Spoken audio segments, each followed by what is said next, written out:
Hello friends, welcome to my YouTube channel English with Maya. And कैसे हैं सभी लोग? आई होप अच्छे होंगे फ्रेंड। तो फ्रेंड, हमारी सीरीज चल रही है इंग्लिश ग्रामर में कंजंक्शन की, जिसमें हम लोग पार्ट 1 इसको पढ़ चुके हैं। आज हम लोग पढ़ने वाले हैं कंजंक्शन का पार्ट 2। तो चलिए फ्रेंड्स, क्लास को स्टार्ट करते हैं। स्टार्ट करने से पहले अगर आप चैनल में नए हैं तो चैनल को सब्सक्राइब करें, लाइक करें, कमेंट करें, शेयर करें। चलिए फ्रेंड्स, देखते हैं आज का हमारा पहला क्वेश्चन क्या है।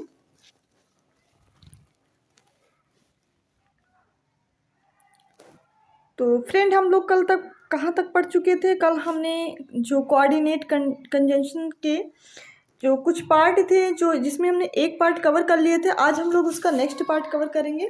ओके, तो देख लेते हैं सेकंड पार्ट हमारा क्या होता है। अल्टरनेटिव कंजंक्शन क्या होता है?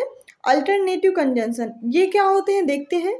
वे अल्टरनेटिव कंजंक्शंस विकल्पों के बीच चॉइस को देने के लिए प्रयुक्त होते हैं। मतलब इसमें चॉइस बताने के लिए कि ये या तो फिर वो। ठीक है, इस टाइप से अल्टरनेटिव कंजंक्शन कहलाते हैं। एक ऐसी कंजंक्शन जो सेंटेंस में या तो दो नाउन दिए होंगे या दो प्रोनाउन दिए होंगे, ओके, या फिर दो ऑब्जेक्ट होंगे, तो उनमें से कोई चॉइस बताने के लिए कोई एक चॉइस करेगा। ओके, तो देख लेते कौन कौन से कंजंक्शन होते हैं अल्टरनेटिव कंजंक्शन में। आइदर और, आप जानते हैं आइदर और ये भी कंजंक्शन होता है। ओके, आइदर और, नाइदर नॉर, एल्स और, अदरवाइज। ओके, तो ये साथ में ही हमेशा लगते हैं अपने। तो देखते हैं फॉर एग्जाम्पल, देखें आइदर ही इज मैड और ही फेंस मैडनेस। अब देखिए यहाँ पे जब भी आइदर ही इज मैड, देखिए यहाँ पे क्या बात कही गई है, आइदर ही इज मैड कि मतलब या तो वह पागल है, और मीन्स क्या होता है या फिर ही फेंस मैडनेस, या तो फिर वो पागल बनाता है। तो देखिए यहाँ पे जब भी इस टाइप का सेंटेंस हो या फिर ये वाले जो कंजंक्शन अल्टरनेटिव कंजंक्शन की बात, दो में से एक चूज करने की बात कही जाए, तो जैसे आइदर है, आइदर के साथ हमेशा क्या आता है? और आता है, आता है ना, आइदर के साथ और आता है। तो जब भी आइदर या फिर और आए तो और के बाद वाले सेंटेंस के अकॉर्डिंग ही हम क्या लगाते हैं, जो ये लास्ट वाला हमारा कंजंक्शन होता है इसी के अकॉर्डिंग हम वर्ब की फॉर्म लगाते हैं। इसके जो बाद आने वाला जो सब्जेक्ट होता है उसी के अकॉर्डिंग। अब देखिए यहाँ पे क्या है, either he is mad, either he is mad और ही फैंस, है ना। अगर यहाँ पे ये ही इज मैड ना देता, यहाँ पे दे देता आइदर ही और ही फैंस। ठीक है, इस टाइप से दे देता, और उसके बाद जैसे आप ये समझ लीजिए, जैसे यहाँ पे दे देता आइदर, ओके, आइदर ही, फिर उसके बाद यहाँ पे दे देता और शी, उस ऐसे दे देता। तो आप अब यहाँ पे सोचेंगे आप ही के अकॉर्डिंग लगाएंगे वर्ब या फिर शी के अकॉर्डिंग। ओके, तो यहाँ पे आप किसके अकॉर्डिंग लगाएंगे? शी के अकॉर्डिंग वर्ब लगाएंगे। किसके अकॉर्डिंग? शी के अकॉर्डिंग, क्योंकि आर के बाद आने वाला जो हमारा सब्जेक्ट होता है उसी के अकॉर्डिंग हम क्या लगाते हैं? वर्ब की फॉर्म लगाते हैं। ठीक है, किसके अकॉर्डिंग? इसके अकॉर्डिंग हम वर्ब की फॉर्म लगाते हैं। ये बात क्लियर हो गई यहाँ तक। और दूसरी बात देखिए क्या बात है, आइदर ही इज मैड और ही फेंस मैडनेस।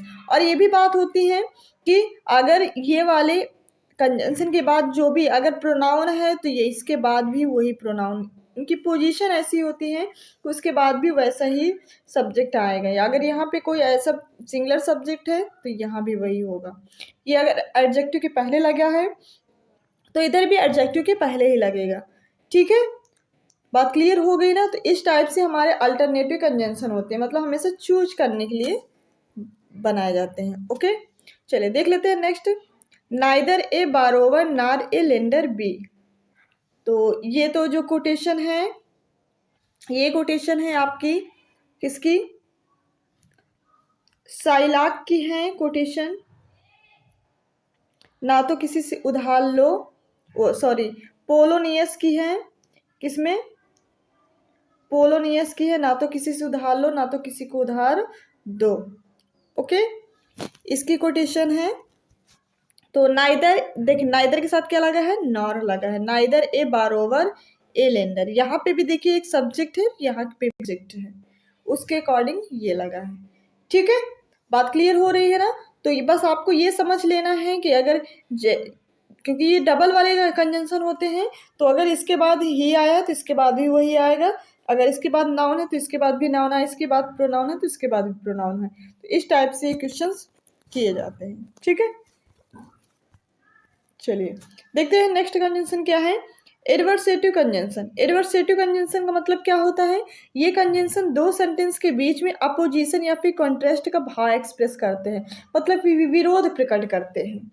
ये दो सेंटेंसों के बीच में क्या प्रकट करते हैं, विरोध प्रकट करते हैं, तो वो हमारे क्या कहलाते हैं, एडवर्सेटिव कंजंक्शन कहलाते हैं। अब कौन कौन से होते हैं देखो, जैसे कि बट हो गया, यट हो गया, only, still, however, nevertheless, while, whereas.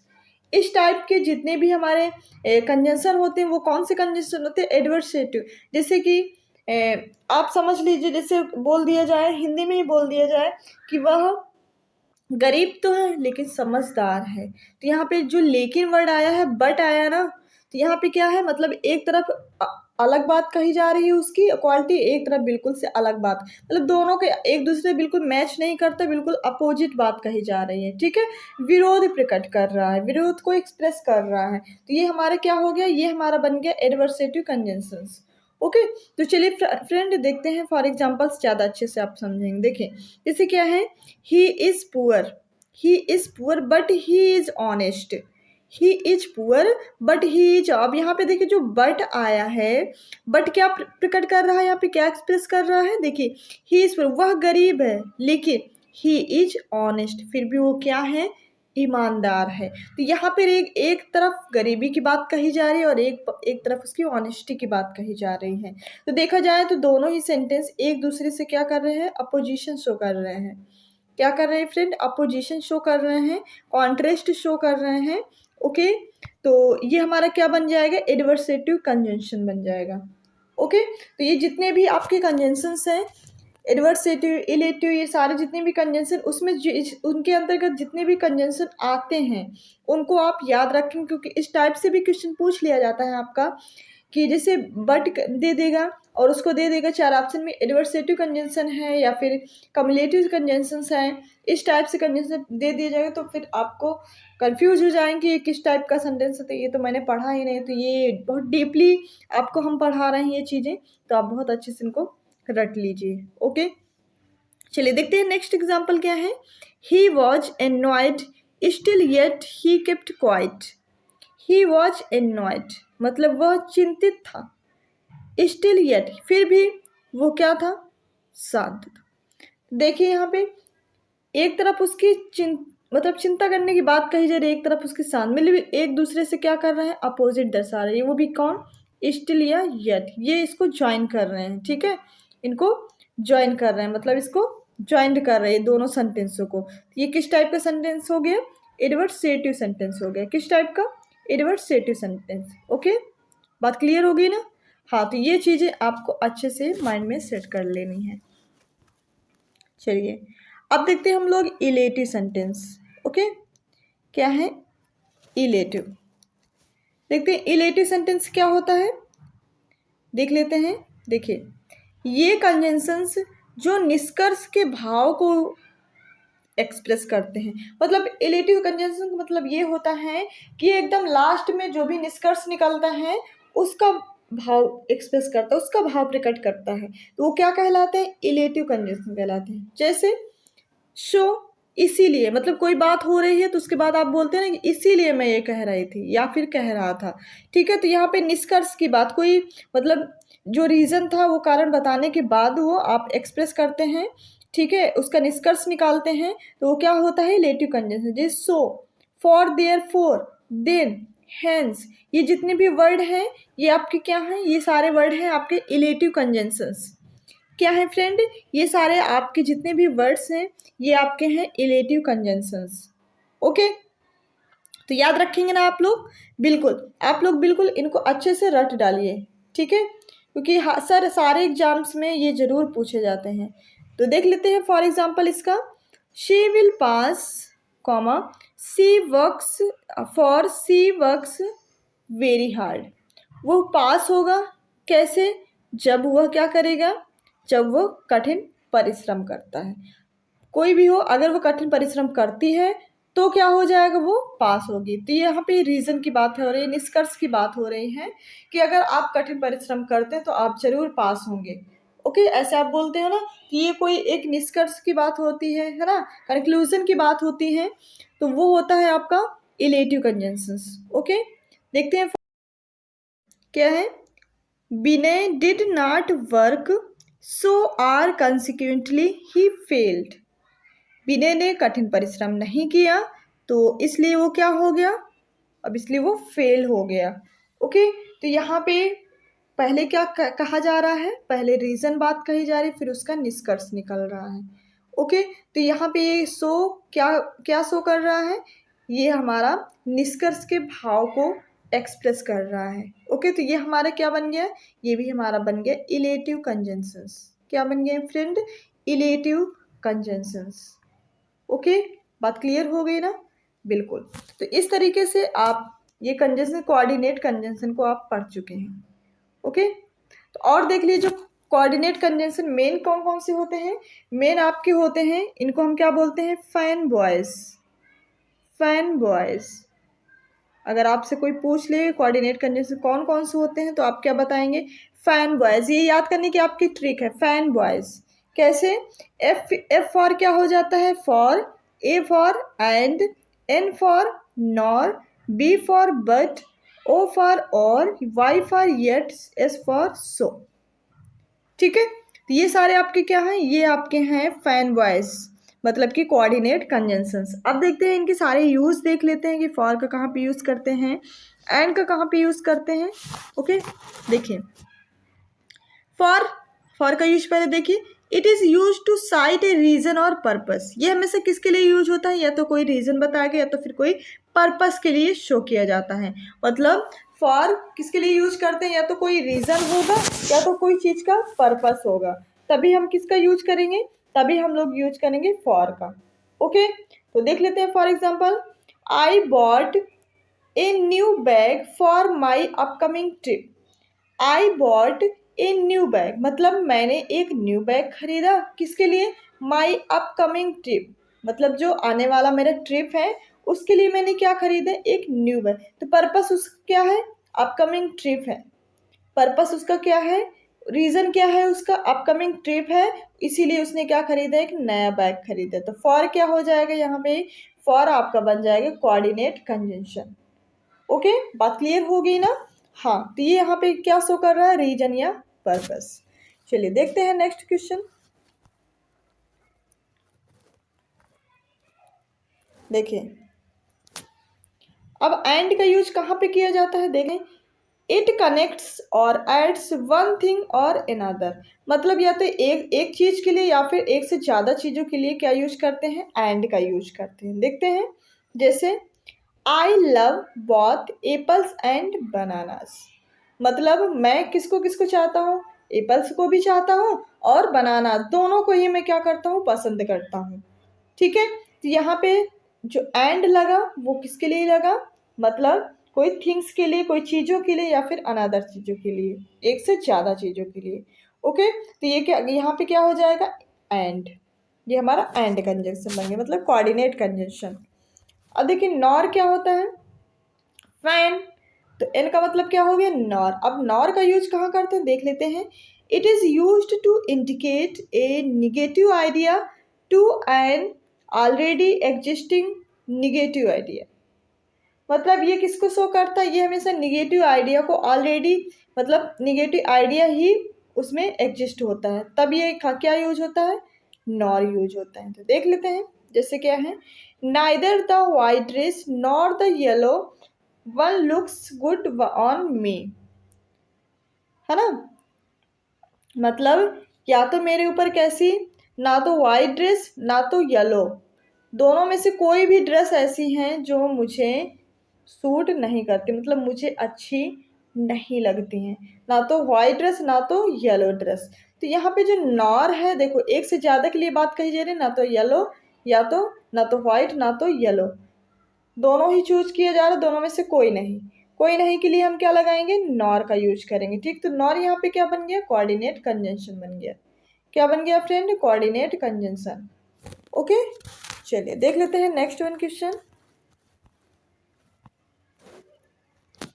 देखिए, अब बट का यूज कहाँ पे करते हैं, बट का वैसे यूज तो हम बता चुके हैं, चलिए फिर से देख लेते हैं। It is use to show contrast between two items और आइडियाज। या तो दो आइडिया होंगे या तो दो आइटम्स होंगे, दोनों में क्या एक्सप्रेस करेगा, मतलब इसमें अपोजिट चीज़ें एक्सप्रेस होंगी, हमेशा कॉन्ट्रास्ट फीलिंग होगी, विरोधाभास इसमें प्रकट होगा। ओके, तभी हम क्या यूज करते हैं, बट यूज करते हैं, मतलब एक पॉजिटिव होगा तो एक नेगेटिव होगा। बात क्लियर हुई ना। चलिए देख लेते हैं फॉर एग्जाम्पल इसका। I wanted to go for a hike and I have to go work today, है ना। यहाँ पे हाइक नहीं है, बाइक है। Okay, I wanted to go for a bike, मतलब मैं बाइक से जाना चाहता था, लेकिन I have to go work today, लेकिन मुझे क्या हुआ, मुझे आज काम पर जाना, मतलब कि मैं काम पर जा चुका हूँ, लेकिन उसको काम पर जाना था, तो इसलिए वो बाइक से नहीं जा, मतलब नहीं जा सका। ओके, तो यहाँ पे जो बट है ये एक दूसरे को क्या फॉलो कर रहा है, कॉन्ट्रास्ट फीलिंग्स एक्सप्रेस कर रहा है, तो ये हमारा क्या हो जाएगा, कोऑर्डिनेट्स कंजंक्शन।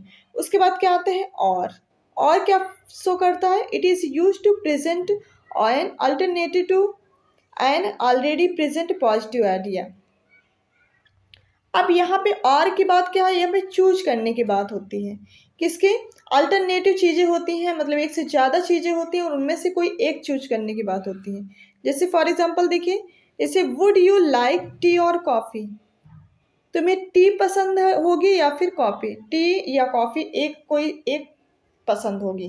ठीक है, तो यहाँ पे चूज करने की बात कही जा रही है, तो और यहाँ पे लगेगा। ओके, और ये कौन सी कंजंक्शन हो जाएंगे, कोऑर्डिनेट कंजंक्शन हो जाएंगे। ओके, बात क्लियर हुई ना। चलिए देख लेते हैं नेक्स्ट वन।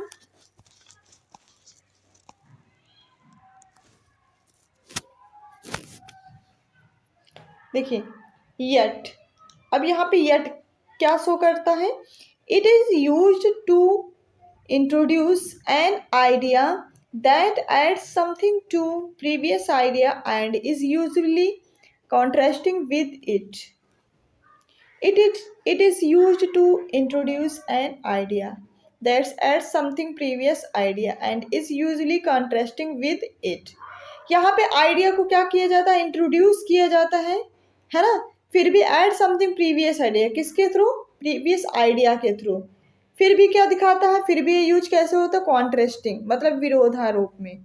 ओके, तो देखते हैं for example, I perfect daily yet I couldn't put a good show yesterday, मतलब मैं दिखता तो डेली कैसा हूँ, परफेक्ट हूँ, लेकिन फिर भी यस्टरडे मैं क्या था, थोड़ा सा अच्छा नहीं दिख सका।